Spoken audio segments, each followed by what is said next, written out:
everyone, and welcome back to our channel. This is Dr. Bien speaking, and I'm here to help you take good care of your eyes and your vision. So, in this video, we are going to finally test out our blue-coated eyeglasses using the Blue Specs Analyzer. So this is how a Blue Specs Analyzer looks like. And we are going to test all the blue-coated eyeglasses that we bought in Lazada, and we are going to also test out the blue-coated lenses available in our optical shops, and we are going to compare the results to see ano ba yung mga blue-coated lenses that are really effective in protecting your eyes. So in order for us to check out the quality of our lenses, we need to check out two factors. The first factor, of course, is the amount of percentage of blue light that can be filtered out by the lens coating or the lens material. The second factor is the transmissibility of light. So what does this mean? Yung ibig sabihin ng transmissibility of light, ilang percentage ng good light yung nakakapasok dun sa lenses natin for the lens to be able to produce a clear, good quality image. So hindi lang tayo dapat nagbe-base dun sa coating ng lenses natin, dapat nagbe-base din tayo dun sa transmissibility of light. Diba meron mga ibang cases na pag nagsuot ka ng glasses, wala naman siyang grado, pero feeling mo ang labo nung nakikita mo. Ibig sabihin, hindi ganun kaganda yung transmissibility of light niya, even if meron siyang blue coating. So, diba, masyadong maraming physics pagdating sa lenses natin. Pero, ang maganda dun, sabi nga nila, the more knowledge you have, the more powerful you become. Kasi, knowledge is everything. Diba? Anyways, let's go on with this video. So we are going to measure the percentage of blue light that can be filtered out by our blue-coated eyeglasses. It should be able to filter out 25% up to 30% of the bad blue light. Para masabi natin, okay, good yung quality ng coating na ginamit niya or yung good yung quality ng blue light material na ginamit niya. So in this video, we would be using 5 brands from Lazada. So all of this claims that it has blue light protection. Then we would be using 3 brands from the optical shop. Here in the optical lenses natin, I use 2 blue-coated eyeglasses and 1 multi-coated glasses. Bakit ako naglagay ng multi-coated glasses? Kasi ito din yung isa sa mga common questions.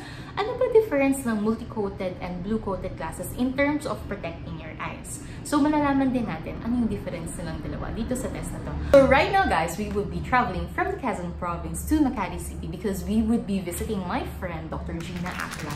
Kasi siya yung Blue Specs Analyzer. Makikigamit lang tayo. So if you are interested to know the results, then please do keep on watching and let's take a look.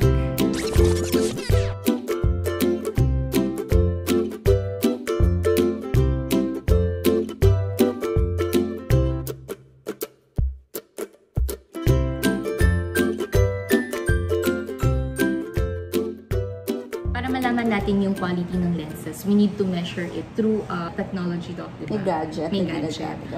Can you explain to us, Doc, ano yung gadget na pwede natin gamitin para dun sa... Actually, maraming gadget na ginagamit. So, yung nakikita nyo sa mga online na na gumagamit sila ng parang blue-violet na pen light. This one. Ayan, ito. So, hindi ito yung ginagamit na pang-measure. Merong gadget na ginagamit na talagang pang-measure ng intensity ng high energy visible blue. So, ito yung nakita ko sa US, binili ko sa US. Pero, maraming ganito, pwede kayong mag-search. Itong nabili ko is Blue Spec. Yung harapan nito, kapag in-expose mo, for example, meron kang light source, flashlight. Okay. So, pag in-expose mo to dun sa any source, may measure niya yung intensity ng high energy visible blue. Hindi blue yung specific sa high energy visible blue. So, i-measure niya, makikita mo per cubic centimeter kung gaano kataas ang intensity.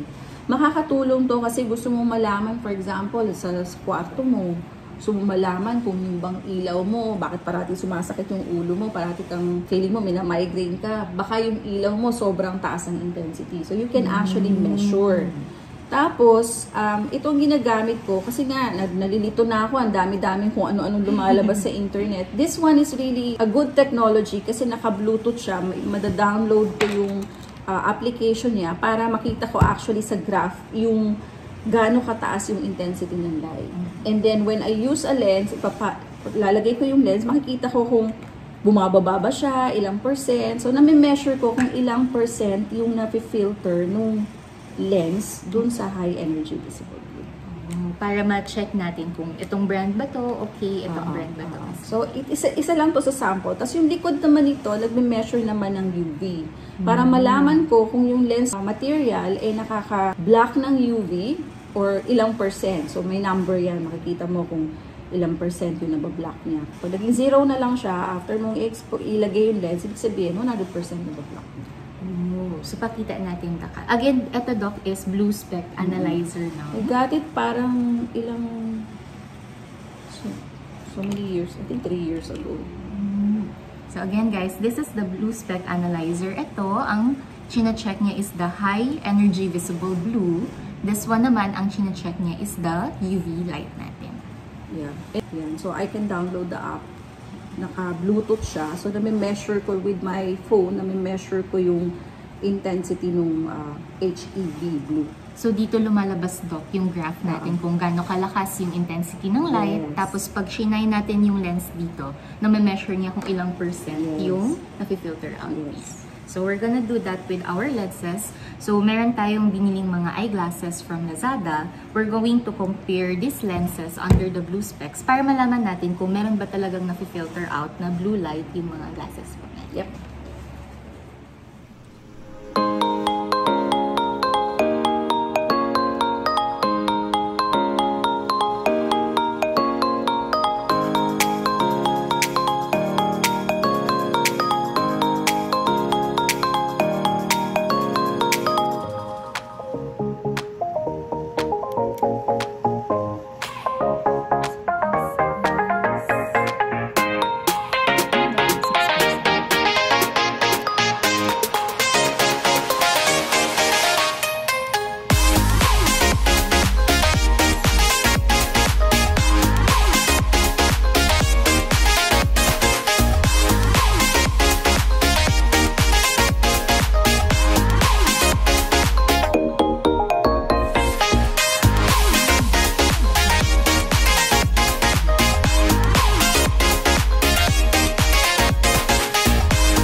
this is the result of our Blue Specs Analyzer testing. Honestly guys, I'm quite surprised with the result of our test as well. Kayo din, diba? Hindi na-expect na yun yung magiging result natin. So that is our result. That is the numbers. I hope you learned a thing or two from this video. If you do love this video, please do like and subscribe to our channel. It would help us a lot. But wait! Meron pa tayong part 3 ng video na to. I used another instrument to test out the quality of our lenses, so please do wait out for it. By the way guys, excuse my look for today. Kamukha ko yung goldfish right now dahil sa sobrang magaan ng mata ko. Pero hindi to sore eyes. Kanina kasi, while I was wearing my face shield, tumama siya dun sa mata ko. So, sobrang hapdi niya. Nagasgas yung eyes ko. So, I will be making another video as well on how to take good care of your eyes kapag ganito yung nangyari sa inyo. Okay, so be careful while wearing your face shield. Thank you very much for watching till the end with me and see you in my next video.